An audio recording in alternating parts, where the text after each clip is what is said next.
Good afternoon. I would like to convene this auspicious occasion by welcoming you to the Rockefeller Center and to a lecture by David Levy, who is a 1971 graduate of Dartmouth College, and I think he'll probably comment a bit more on that. And David is professor at the Information School at the University of Washington in Seattle. He earned his Ph.D. in computer science at Stanford University and a diploma in calligraphy and bookbinding from the Roehampton, is that how you say it, David? It's at Roehampton. Roehampton Institute in London. For over 15 years, he was a researcher at the Xerox Palo Alto Research Center, exploring the transition from paper and print to digital media. At the University of Washington since 2000, he has been focusing on bringing mindfulness training and other contemplative practices to address problems of information overload and acceleration. And I want to invite him to the podium directly, but first to say that I met David myself this summer at a Contemplative Practices Research Institute. And when I was praising David's talk afterwards, Sadhna Hall texted him to invite him to come to Dartmouth College from here at the Rockefeller Center. So I am so pleased at the miracle of information technology and also so mindful of its ability to come into every part of our lives. And I think that's a pretty good illustration of how it works today.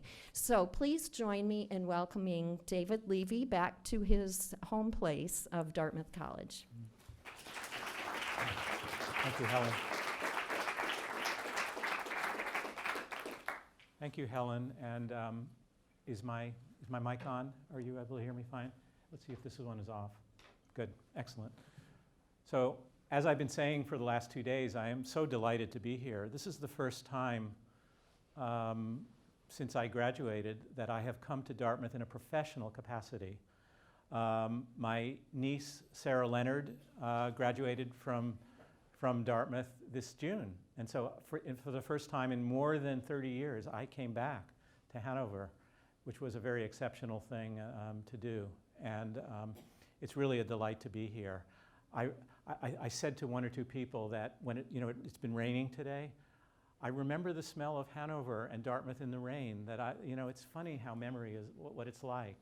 I didn't even know that I had a memory of Dartmouth in the rain, but until I experienced it. But I'm very glad to be here. I learned so much at Dartmouth. I was a math major because there was no computer science in those early days. I was lucky enough to be a student of and to work with John Kemeny. I was one of the students who ran Kiewit, the Kiewit Computation Center, in the days of time sharing, when Dartmouth was very much at the leading edge of bringing digital technologies and computers into dialogue with education. That was part of John Kemeny's great legacy. So it's extraordinary that, and then I went on, as you heard, to get a Ph.D. in computer science and have kind of moved around. And I will be telling you a little bit more about myself in just a minute. But I want to start by pointing you to this image and have you look at it for a minute, because it actually I think is a very useful way to give you a sense of the worlds that I'm trying to bring into conjunction.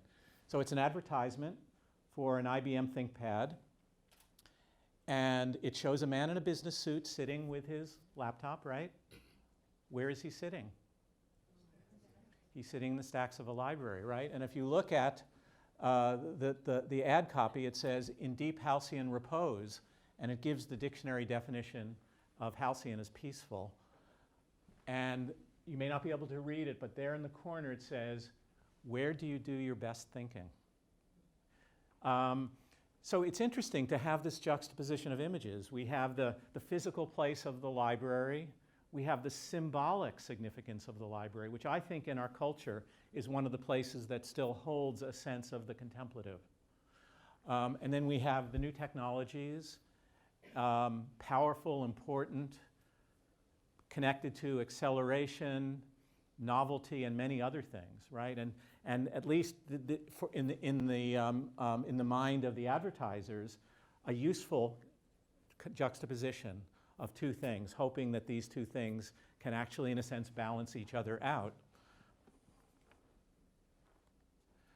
And basically, it's in these two worlds that I have been living for all these years, what I've sometimes called the fast world and the slow world, borrowing a phrase from Thomas Friedman in one of his earlier books, where he says, today there's no more first world, second world, or third world. There's now just the fast world, the world of the wide open plain, and the slow world, the world of those who either fall by the wayside or choose to live away from the plain in some artificially walled off valley of their own because they find the fast world to be too fast, too scary, too homogenizing, or too demanding. Well, there's a very strong value judgment there that sort of says, get with the program, the fast world is where it's at, and oh yeah, some of you maybe need to go off and be walled off in the slow world. But I basically reject that characterization. I think that, at least for myself in my own life, but for many of us, the challenge that exists is how do we blend in healthy and balanced ways elements of what is being referred to as the fast world and the slow world. You know, if you look at my CV, you'll see that I'm a technologist. I'm a fast world guy who spent a lot of years in Silicon Valley and did various other things, consulted for various companies, joined a Silicon Valley startup, did many things very much associated with all those technologies. But then on my CV, you get that one little hint, diploma in calligraphy and bookbinding. You say, huh? What's going on there? Well, you know, I would venture to say that those of us who have CVs, we all have shadow CVs. We all have all those other elements that are hugely important to our lives, but don't typically fit the narrative that we're supposed to be telling in the public world. And that connection to calligraphy and bookbinding points to the ways that in basically my entire life I've been involved in elements that are more contemplative. It's been the craft work of calligraphy. It's been decades worth of meditation. And it's also been on and off the more contemplative martial arts practice of Aikido. And figuring out again and again how to bring these elements into dialogue and maybe into synthesis with one another, which is really what I want to talk about today. The way that I have tried professionally to enter this world and this relationship between these two worlds, if you like, is as a technologist to question and to be concerned about notions like acceleration and overload and fragmentation and distraction. Questions and concerns that I've had for 20 years and that many of us now have questions about. The first time that I ever published anything on this subject was 20 years ago, almost 20 years ago, when I wrote this article, very first think piece called I'm not here right now to take your call, Technology and the Politics of Absence, where I essentially asked 20 years ago when I still was at Xerox PARC, when I still was in Silicon Valley, how is it that the very tools, digital tools, cell phones and so on, that we are being told are tools of connection, how is it that they might also be tools of disconnection? How do we understand the relationship between connection and disconnection and the role that these technologies are playing? So you could say that one of the main motivating questions for me over these years has been, how can we find contemplative balance? How can we feel ourselves to be whole and alive and engaged and focused and receptive in the face of some of these things like acceleration and overload? And again, I say I've been asking this question for probably 20 years, and more and more and more, I think more of us have been asking this kind of question, although we wouldn't necessarily phrase it in exactly these terms.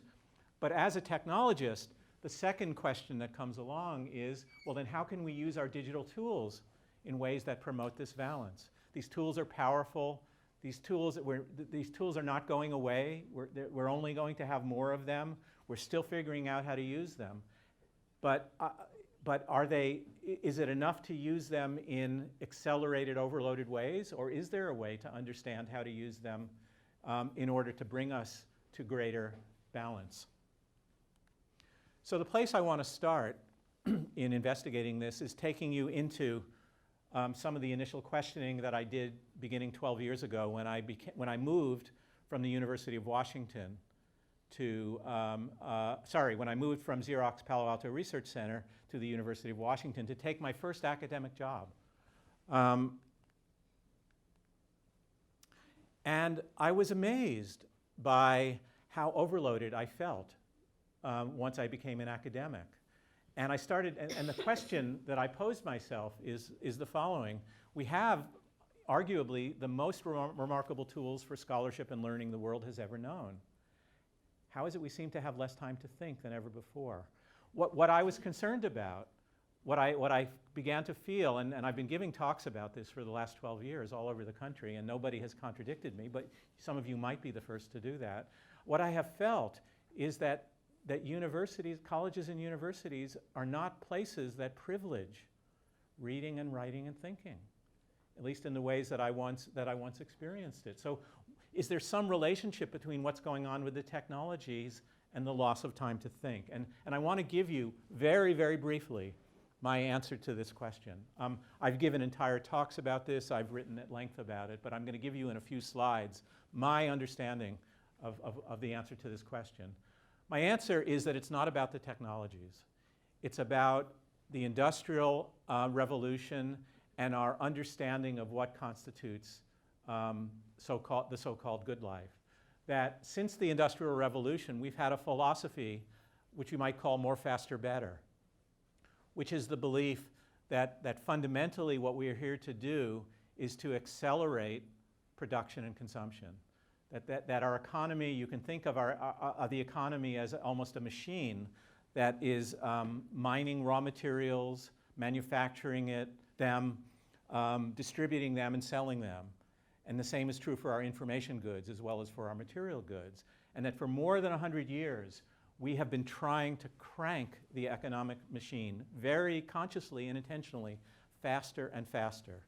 And what has happened is that various information technologies, starting with the telegraph and moving on all the way to digital computers, have been part of this very intentional act to accelerate production and consumption. And so this has been going on for more than 100 years. The result is, the title of James Glick's 1999 book, Faster, with the subtitle, The Acceleration of Just About Everything. That's what we've been doing. And what this means, if this is right, is that, again, it's not our digital technologies that are the problem, if you consider this a problem. They are enablers of the ongoing search to crank up the economic engine faster and faster and to move all of us faster.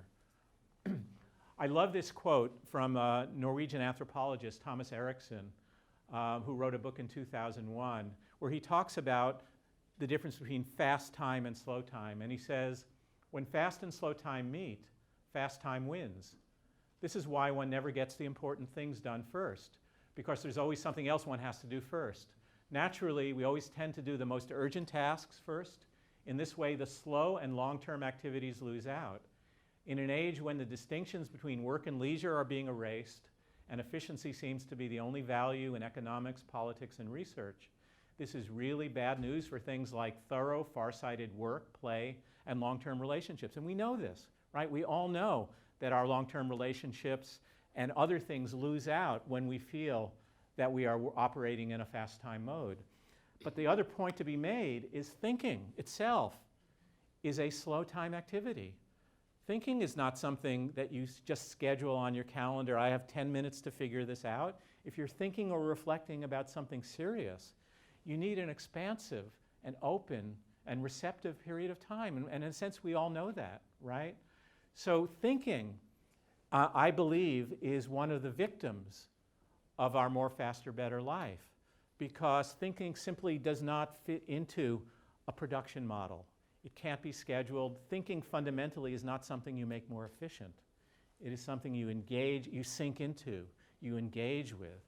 And for myself, moving from a think tank to the University of Washington was a real shock, because I could really feel that nothing in my immediate world was guaranteeing or privileging the time to do things that were basically contemplative time to really sink into and investigate deeply. So, very briefly, the answer to my question about why we have less time to think, even as we have these most remarkable tools, is because our more, faster, better philosophy privileges speedy, efficient production over slower, more contemplative, and more receptive modes of engagement. And our newest technologies have essentially been enrolled and were invented, in fact, for that more, faster, better purpose. It doesn't mean they have to be used that way, and I'm not suggesting they're only used in that way, but I'm suggesting a very broad characterization of what has brought us to this state. So that's my big picture view. But what about education? Well, I have two sort of standard throwaway lines. I say that when I moved from Palo Alto to Seattle, I moved from a think tank to a no think tank.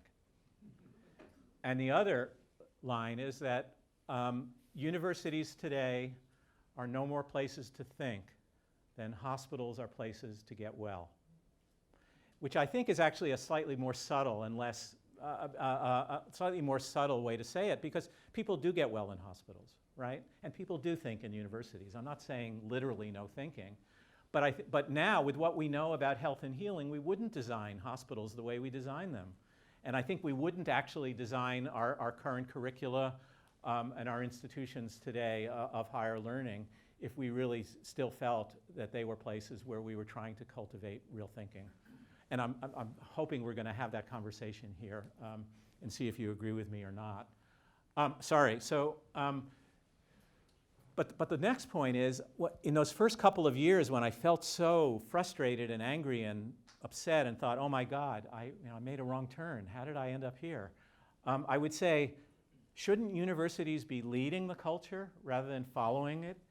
And what I didn't understand, because it took me a couple of years of reading in the history of higher education, what I didn't understand was that the engineering class, the mechanical engineers who created the factory machines in the rise of industrialization, who also created the factory and factory procedures, and who also had a very strong hand in the creation of the modern corporation, also had a very strong hand in the creation of the modern university. In other words, the engineering class and the industrialists were very active 100 years ago, trying to say universities need to be more like factories.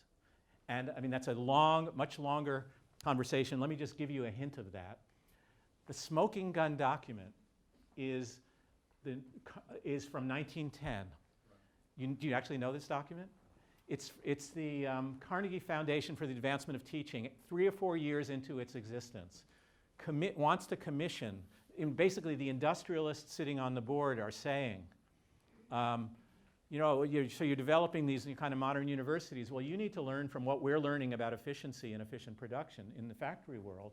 So they go to Frederick Taylor, the famous stopwatch guy who was parodied by Charlie Chaplin in modern times. And they say, we'd like you to help us with this. And he says, I'm too busy, but I've got a disciple named Morris Llewellyn Cook. So they hire Morris Llewellyn Cook to go visit, I think, 12 physics departments in the United States and also in Canada.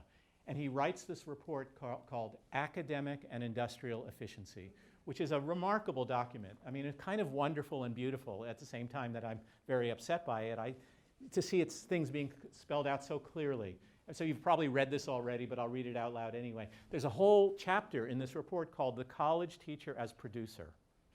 Because if you're going to adopt a production model, you have to figure out who are the producers and who are the consumers and what you're going to make more efficient and how you're going to measure it, right? And he says, if the same standards of efficiency are applied to college teachers as are applied elsewhere, meaning in the corporate and factory world, It will mean that when a man has ceased to be efficient, he must be retired as he would in any other line of work. Or if he no longer performs a given function in an efficient manner, fire his ass. Well, it's more or less that's what it says, right? So there is clearly a very strong ideology here that is being offered to, and that in a sense was being invited by the Carnegie Foundation.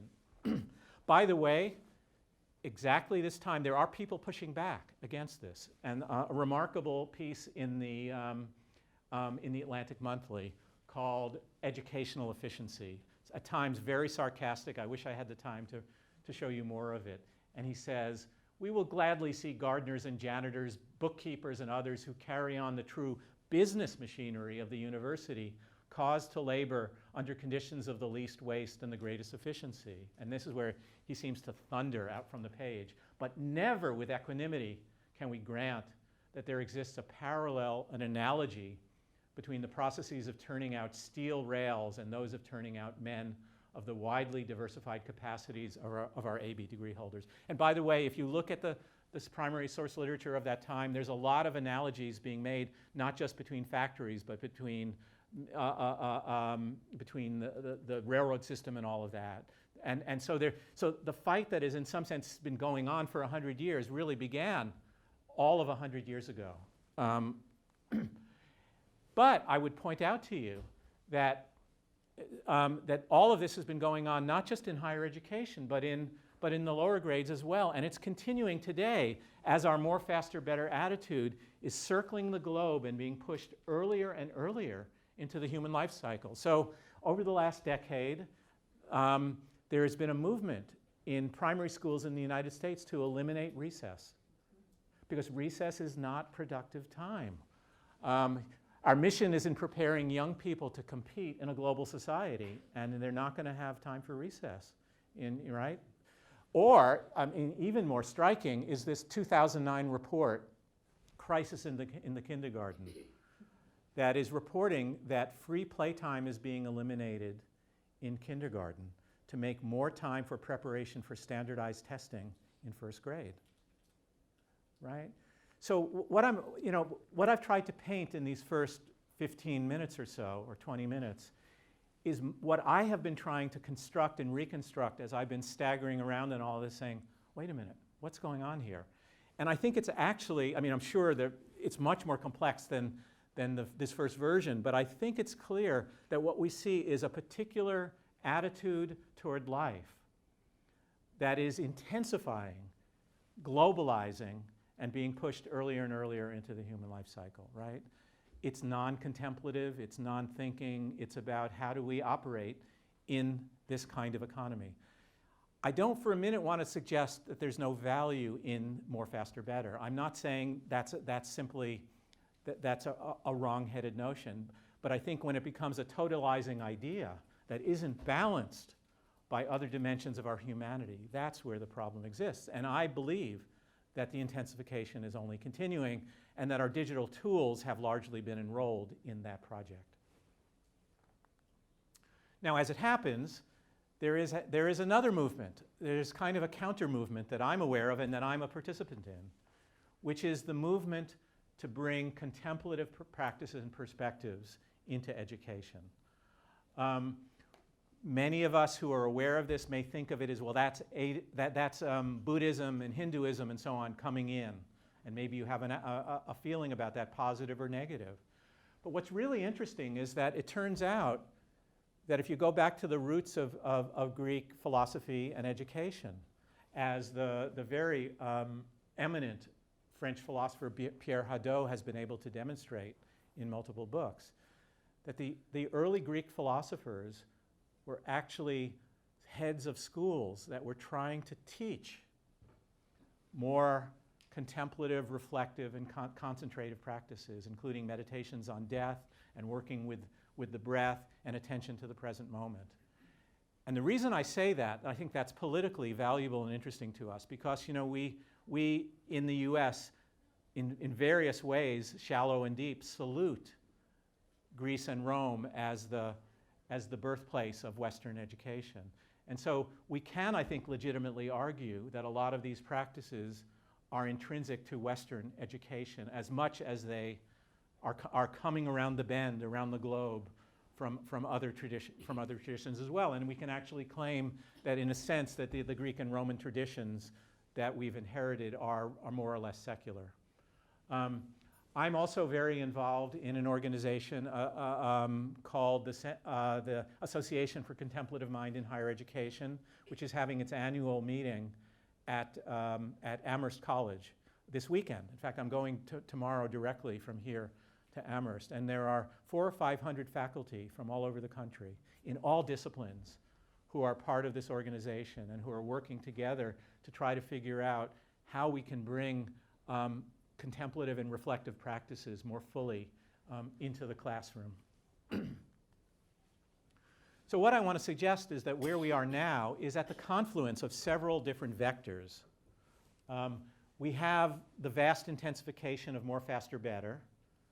And I think, by the way, even for someone like me who worries about that intensification, I think there's a positive aspect to this intensification. Because I feel like it's allowing us to see so much more clearly the shape of this movement and its effect on our culture than anybody could see 100 years ago, right? I mean, I think the engineers who were talking about efficiency and efficient production believed that they were improving life, and in many ways they were. But they couldn't have imagined that 100 years of cranking the economic engine faster and faster would get us to the point where so many of us are feeling like we're always rushing and ahead of ourselves and don't actually have time for many of the things, the intimate relationships, deep reading, reflection, that, at least for those of us who are academically oriented, feel that these are essential characteristics of what it is to be alive and to be human. So secondly, we have the discovery, the dilution of these Greek practices, contemplative practices, and the beginning of the rediscovery. And then we have the arrival from the East of all these practices, and for us, hugely important, the secular versions of them, including things like yoga and mindfulness meditation and so on. So what I'm saying then is that I think our digital technologies have been enrolled and actually were created in this, in the spirit of more, faster, better. But they can be used in more reflective and contemplative ways. There's no question about that. And then the next question then becomes, if you believe this kind of story, is how do we move forward with this? And so for the second half of my talk, I want to tell you a little bit about what I've been doing over the last decade in trying to bring into dialogue the contemplative and the technological, meeting at that point where we're concerned about acceleration and overload. So what can we do? I'm going to talk about three aspects of my work. The first is I'm going to talk about my dialogue with students and with undergraduates all over the country, including some students that I've been in dialogue with here at Dartmouth, some of whom I can see right now. I'm going to talk about, very briefly, about some of my research. But what I'm really going to focus on is the teaching work that I've been doing, trying to help students in the classroom to bring a more contemplative perspective to their use of email, Facebook, multitasking, and so on. So, student attitudes toward IT. I and two colleagues at Georgetown University wrote a little piece for the Chronicle of Higher Education 2 years ago. I hate the title of it. We didn't give it that title. But basically, it comes out of years of speaking with undergraduates in the classroom all over the country, asking questions like, do you ever feel like you spend too much time online? Why or why not? Do you ever feel the need to quiet down and slow down? And discovering, amazingly, that all over the country, the answer is almost 100% yes. That young people are concerned. I mean, that yes, they may be totally enrolled in the use of all these technologies and may actually love them. But they're also, like many of us who are older, starting to ask some questions about balance, right? And the upshot of this little op-ed piece was, shouldn't we be talking with our students? And I'm kind of being Johnny Appleseed, going around to different campuses saying, listen, or come watch what happens when you open up a conversation in the classroom. students really want to talk about this, and they have a lot to say about it, right? I've gotten very little response, by the way, from any of this. But I want to show you, I was just at Middlebury doing very much this kind of work last month. Middlebury did a whole week called Mid Unplugged. And they had me there for 2 days to give a public talk and to meet with students. And they also had various other events go on. And one of the professors sent me a link to one of the students' blogs who blogged about the event. And I loved what she had to say. She was a freshman. So I asked her permission if I could use. So I want you to see what this freshman said. Whoops, that wasn't it. She says, after coming home from David Levy's lecture tonight, I've come away with 2 important thoughts. In the article, which is the very article that I was just showing you, he encourages educators to talk with their students about the role of technology in their lives. I completely agree with this. This seminar has made me think hard about not only how I use technology every day, but has taught me to look at technology with a more contemplative view. And she goes on. Secondly, Levy's lecture has challenged me to focus on my state of being while using technology. Going forward, I want to be much more aware of my mind when I'm emailing or texting. Being present in the moment is extremely important and should not be taken for granted. Is it? You know, when you get something like that from a student, it's like, that's wonderful. So I really cherish that, and I really appreciate her letting me share that. So there's, of course, that opens up a whole conversation. Maybe we can talk about some of that later. I've also done some research in recent years around meditation and multitasking. And this is a placeholder if you want to talk about it when we're done. All I will say to you is that I and some colleagues trained human resource managers in Seattle and San Francisco in a form of mindfulness meditation for 8 weeks and gave them a very stressful multitasking test before and after the 8 weeks. And we were curious to see whether training in attention would change the way they multitasked. And indeed, it did. The meditators ended up feeling, because there was a full control group, the meditators ended up feeling less stressed. They switched tasks less often. And both the meditators and another control condition who were taught body relaxation but not meditation also had better memory. And all of this was just a pilot study to point in the direction of saying, look, we probably can use empirical methods to show that bringing contemplative practices and high-tech practices together is probably a fruitful direction to go in. So again, we can talk about that at the end if you want to. But what I really want to get to is to tell you about some of the teaching that I've been doing at the University of Washington. There was a pretty good article about my teaching in the Chronicle of Higher Education in March, which you can find online. They sent a journalist from Washington, D.C. He spent 2 full days. He came to my class, he interviewed my students, he spent time with me, and wrote a several thousand word long article, which in today's world is a pretty substantial piece of journalism. Anyway, the course that he was writing about is a course that I first created in about 7 or 8 years ago. It's called Information and Contemplation. And in addition to teaching it to students at the University of Washington, by the way, when I teach it to students, the course is open to undergraduates, masters, and Ph.D. students at the same time. I really like what happens when you bring students from different phases in their life and maybe different relationships to the technology together. I've also taught it informally as a 10-week course to university librarians and to university staff, as well as doing shorter workshops. The very first exercise I ever created, which is the main one that I'm going to focus on, and some of you have heard this already in other venues, is what I call the email observation exercise.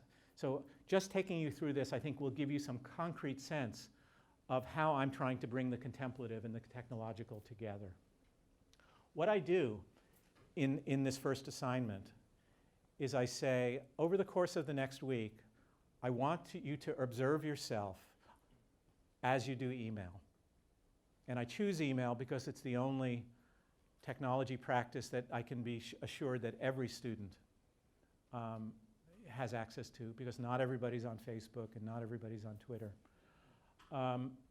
And what I say is, over the course of the next week, for 15 or 20 minutes a day, as you're doing email, I want you to check in to your current present experience. What are you actually feeling when you first see your inbox? What are you feeling when you open an email message? What's happening in your breathing? What's happening emotionally? What emotional reactions are you having? What is the quality of your attention? And we've done some work prior to this, some very simple contemplative exercises that show them, oh, this is what it's like to check in. Oh yeah, I'm feeling tension in my neck. Oh yeah, my breathing is kind of shallow. Maybe that's interesting. Or what is my mood right now? And so we've already looked at that. And then I say, I want you over the course of a week to keep a log of your experience of doing email. And then at the end of the week, I want you to write a 2 or 3 page reflection about what you've learned.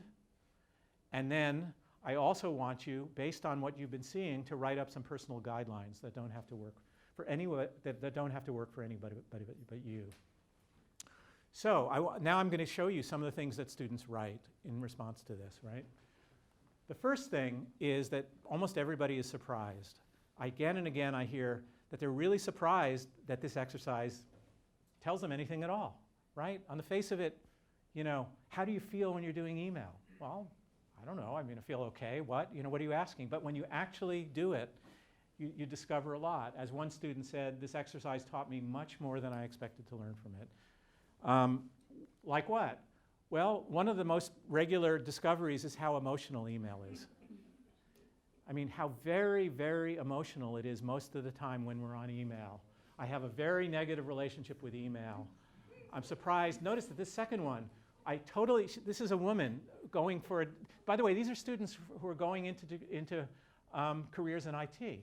So we're not talking about Luddites or anybody who is wanting to turn away from the technology, right? Someone who embraces technology in the online life. I hold such resentment and hatred.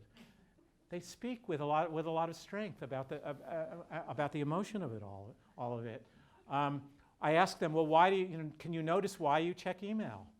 I check it all the time on my phone. I'm hoping that there are 2 or 3 people I'd love to hear from. But 90+% of the time, my emails are not of a personal nature. I'm always hoping it will be the email I've been waiting for.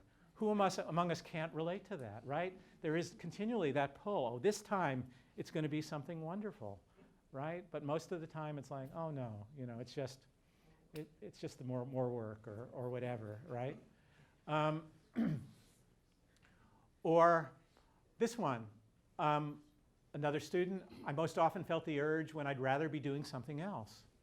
The most common time is during work. I use email checking as an excuse to defer the unpleasant and unstimulating tasks of doing my job. Well, can't we all relate to that as well, right? So this is the level, not only the level of observation that students are regularly doing, but the level of honesty. It's wonderful to see this level of really saying what it is that they're experiencing. I also ask them, well, what is the quality of your attention? This student says, when checking email, I notice many voices in my head. I think about assignments due, people I need to call, the pain and disgust of my recent breakup. I notice how after actively paying attention to my breathing, she says, I completely blow it. I completely forget and end up surfing through the net. This is a completely unconscious act. What honesty, what truth-telling, right? We can all relate to this. But I want to be clear that the assignment is not just to notice what's not working. It's also to notice what is working. This is not just about, I have to go through this with students. We're not saying email is bad or wrong. We're trying to look at how it works well and how it doesn't. So here's a very different response about attention. The quality of my attention to my email is very high. When I am actively reading or responding to messages, I am perhaps the most intensely focused of any activity throughout my whole day.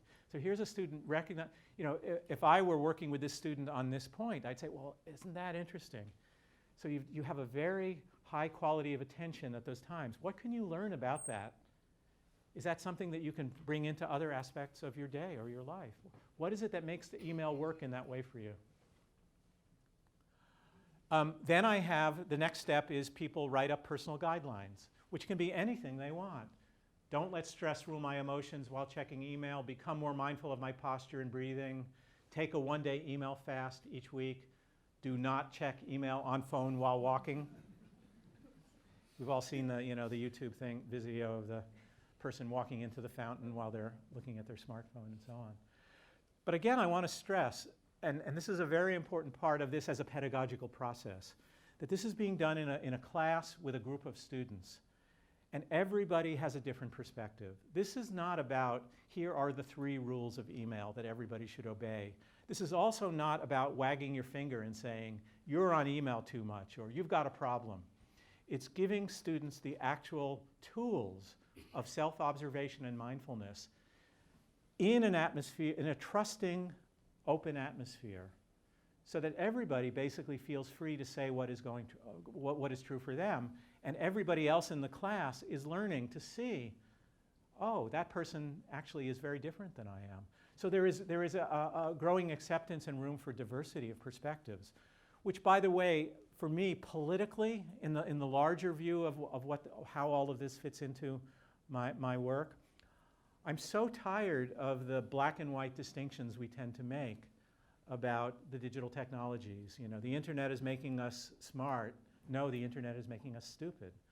Well, that's a stupid way to start out exploring this, because it's so much more nuanced. And to the extent that students can see within their own practice and lives how nuanced their relationship to the technologies is, they're much less likely to engage in future cultural conversation that makes it seem so black and white. The student who said she felt so much pain and disgust at her recent breakup also said the following in the same reflection. It was a real act of discovery for her. The act of email checking can be like meditation. It requires concentration and active filtering to do it right. With email, you have to make the conscious decision to remain focused and in the present. This exercise forced me to reflect on ways in which I can challenge myself to live in the present and therefore improve my ability to focus. So she came to this herself, that it might actually be possible to do email in a more concentrated or focused way. And that is, in fact, the very next exercise in this series, which I'm just going to briefly mention to you. So the next exercise that I do with students is called the email meditation exercise. And in this exercise, the idea is, say, for 15 or 20 minutes, all you're going to do is email. You're going to open up one message, you're going to read it, maybe you're going to reply to it, you're going to open another message.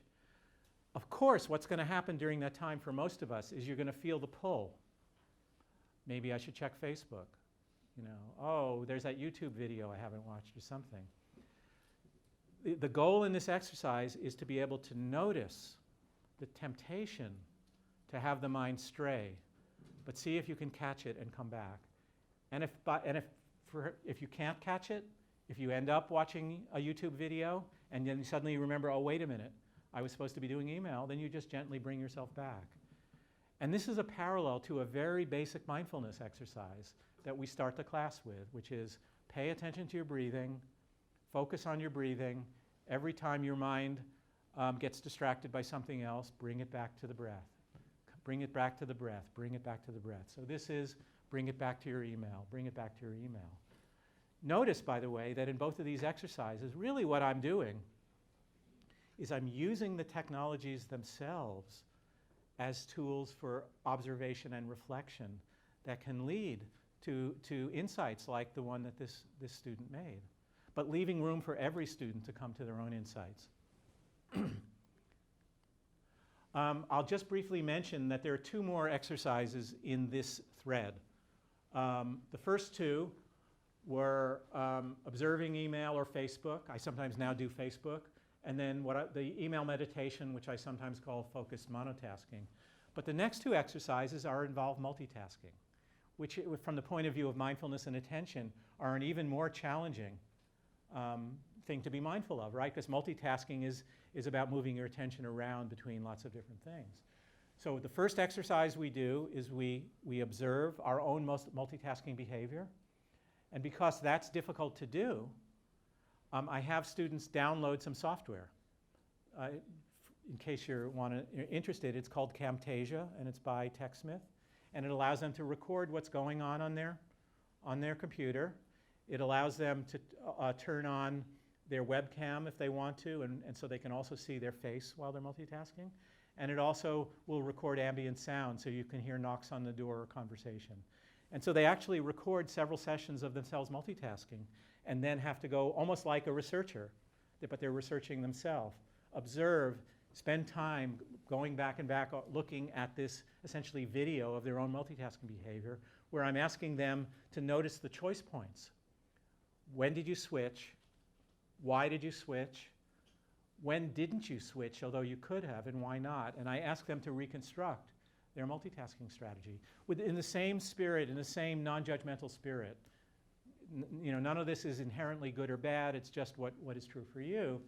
And then the closing exercise in this series is where I show them what mindful or contemplative multitasking would look like, where you're actually able not only to focus on what's going on in the moment, but when a trigger arises internally or externally that suggests it's time to switch, that you can potentially be mindful and aware that that trigger has happened, and then you can make a decision about whether to switch or when not to.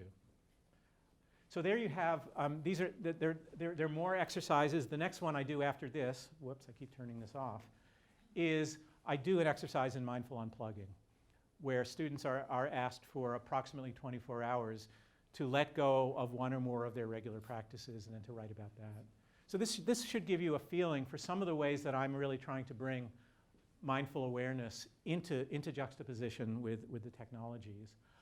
And what I would stress about it is that really what I'm doing here is we're valuing lived experience and experience of the moment.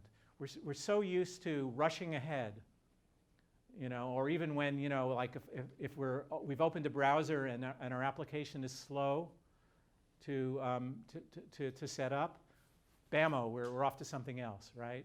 So we're always doing something and always a little bit ahead of ourselves.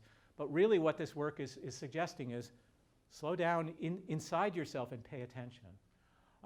It's important, I think, that this is being done in an atmosphere of trust, curiosity, and respect. I tell students at the beginning of the quarter, listen, almost all of you are going to get your buttons pushed at some point. At some point, you're going to hear something about the technology that really pisses you off. And we're going to handle that. It's going to be okay that you get upset, but we're going to want to work with that. And so it sets up the possibility of people being honest when they hear another student say something that they think is really stupid or that hits where they live and they feel defensive about.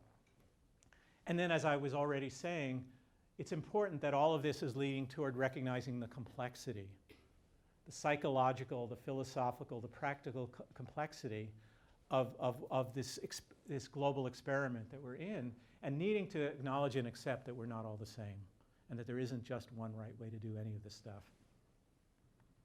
Okay, so there's my story. I just want to give you a couple of words of conclusion, and then we'll have plenty of time, I hope, for conversation. So the first point, just summarizing, is I've said that I've come to feel that our newest technologies are enrolled in a more, faster, better program of life, but they can be used in different ways, in more contemplative ways. Digital natives actually have a much more reflective, complex, interesting relationship to the technologies, and I'm convinced are ready to participate in a broader cultural conversation. But somehow or other we need to initiate that conversation. And that's part of what I'm hoping, that's one of the main takeaways for my alma mater. Contemplative practices of all sorts offer us ways to be more mindful of what we're doing, to be observant, and also to be more mindful to do email and multitasking in more concentrated ways. And there really are forms of training. My ways of doing it are just a toe dipped in this giant stream. It's just the beginning.